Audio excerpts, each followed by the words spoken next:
आते हैं, देते हैं संत हमें, और समाज के व्यक्ति हमारे साथ खड़े होते हैं। उसका यहाँ से हम लेके चलते हैं बस द्वारा ब्रिज घाट लेके जाते हैं।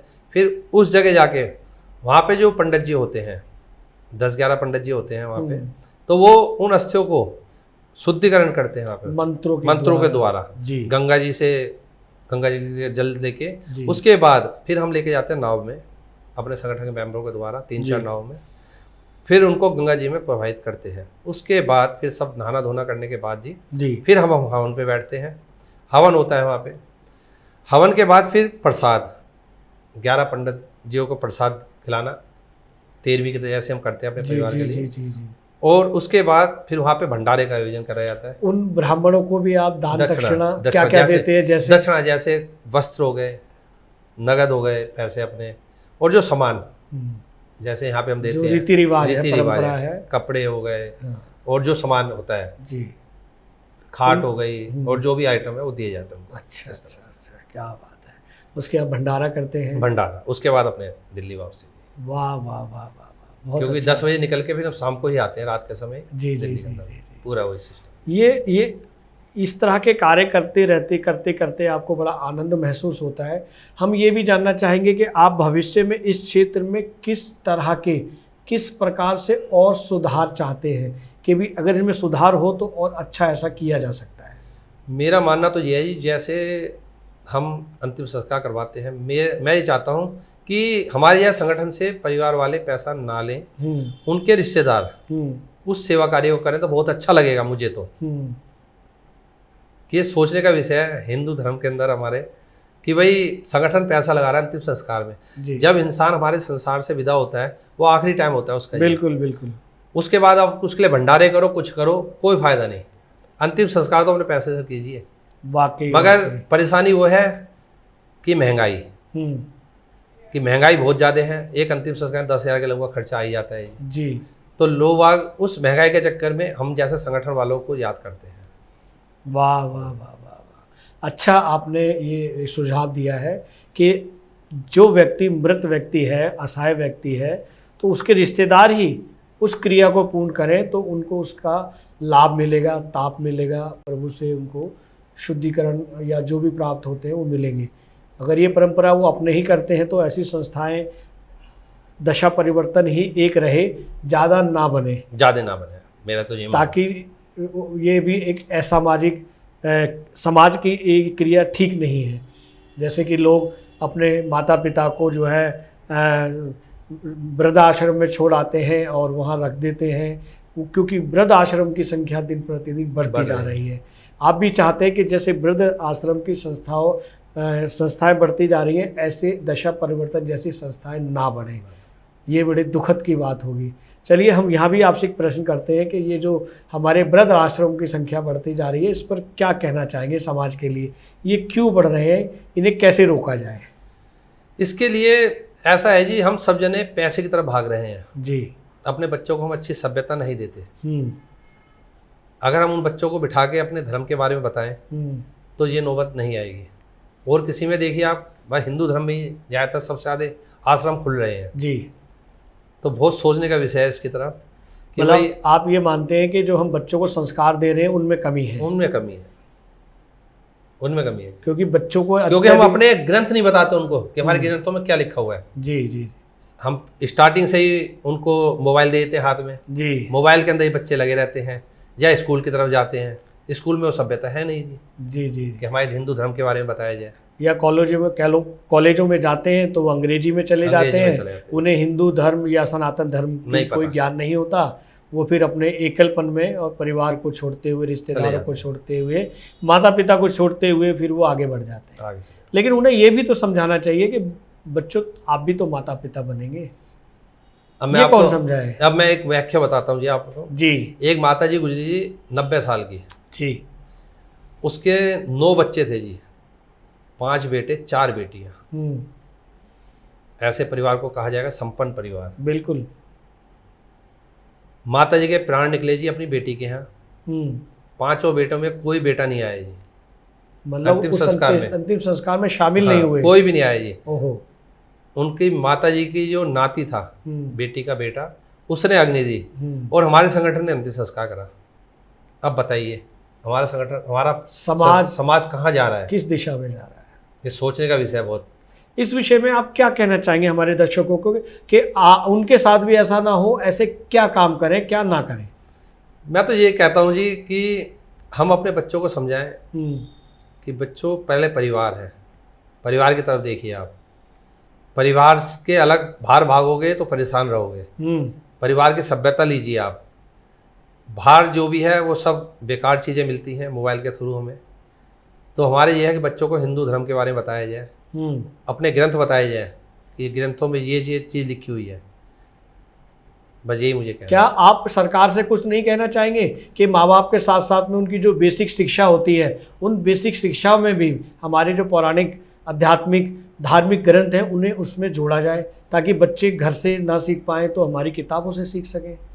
नहीं, गवर्नमेंट को तो इस चीज़ के लिए देखना चाहिए कि हम जब स्कूल में पढ़ते थे हमें भी अकबर पढ़ाया गया, हुमायूं पढ़ाया गया, सही है जी। हमें अपने धर्म के बारे में नहीं पढ़ाया गया उस टाइम भी जी। लेकिन अब जो हमारी सरकार है वो सनातनी सरकार है, केंद्र सरकार जो है, तो उसमें आप हमारे चैनल के माध्यम से, ट्रू मीडिया पॉडकास्ट के माध्यम से हमारे प्रधानमंत्री जी को या राष्ट्रपति जी को क्या कहें ताकि ये दिशा या दशा ऐसे बदल जाती है वो बदले ना, हमारी संस्कृति में ही रहे?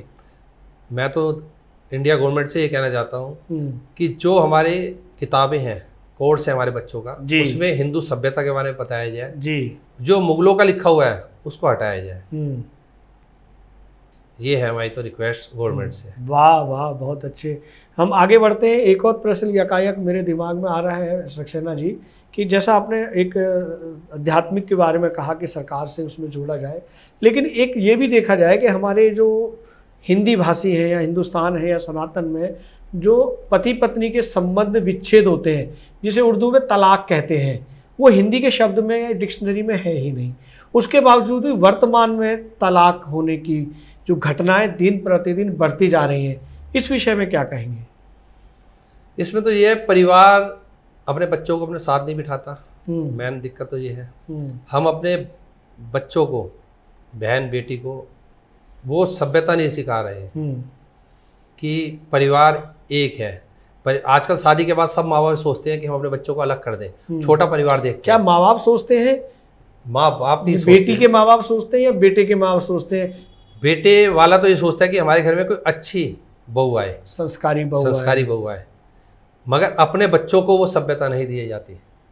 हम चाहते हैं हमारे घर में कोई अच्छी बहू आए, मगर हम अपनी बेटी को वो सभ्यता नहीं देना चाहते। वाह वाह वाह, बेटी हमें अपनी बेटी को पहले सभ्यता दें। क्या बात है कि आगे जाके जिस घर में जाओगे आप, उस घर के अंदर वो अपना परिवार समझना है। वो मम्मी पापा जो है सामने वाले, वो भी तुम्हारे दूसरे मम्मी पापा हैं। वो सास ससुर नहीं है, मम्मी पापा है। अगर छोटा भाई है, देवर है, उसको अपने भाई की तरह समझना है आपको। वाह वाह वाह वाह, तभी हम संयुक्त परिवार रह सकता है, तभी हमारे परिवारों में इस तरह के विघटन नहीं आएंगे।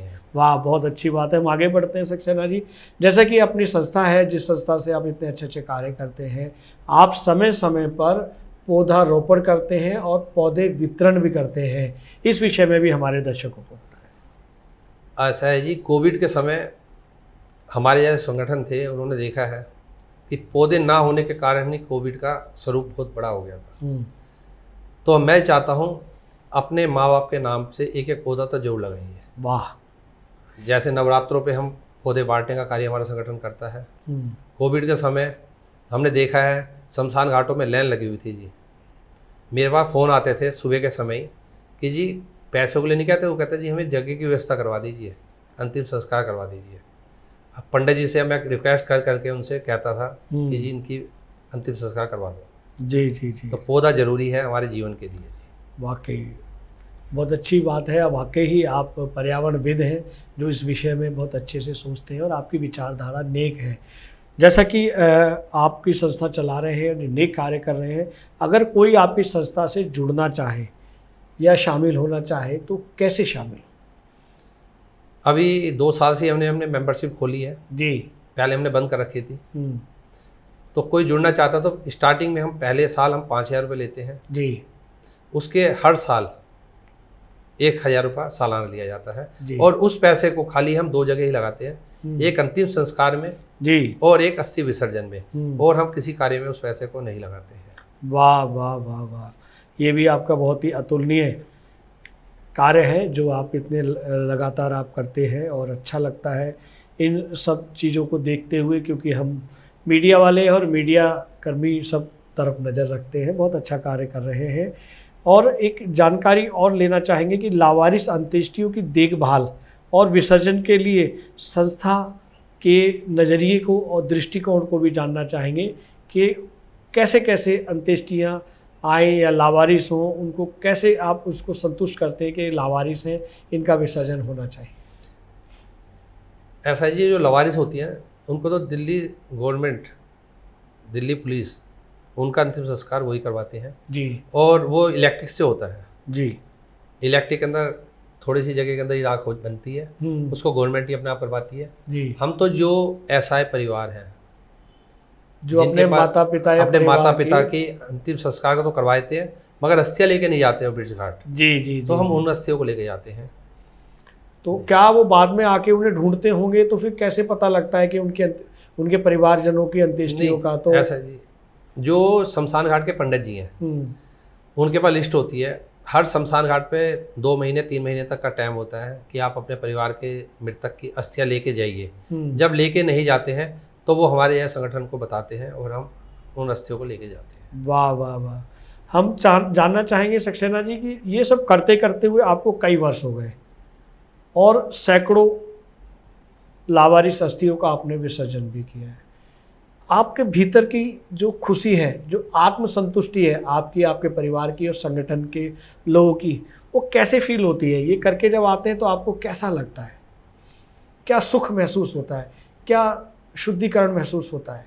मैं तो ये समझता हूँ जी कि भोले शंकर जी ने मुझे इस काबिल समझा और मुझे इस तरह का संगठन बनाने के लिए कहा जी, और प्रभु की कृपा रहती है और बहुत अच्छा लगता है मुझे और मेरे परिवार को भी, क्योंकि बिना परिवार के आप कुछ नहीं कर सकते और ये कार्य एकदम एक अलग तरह का है।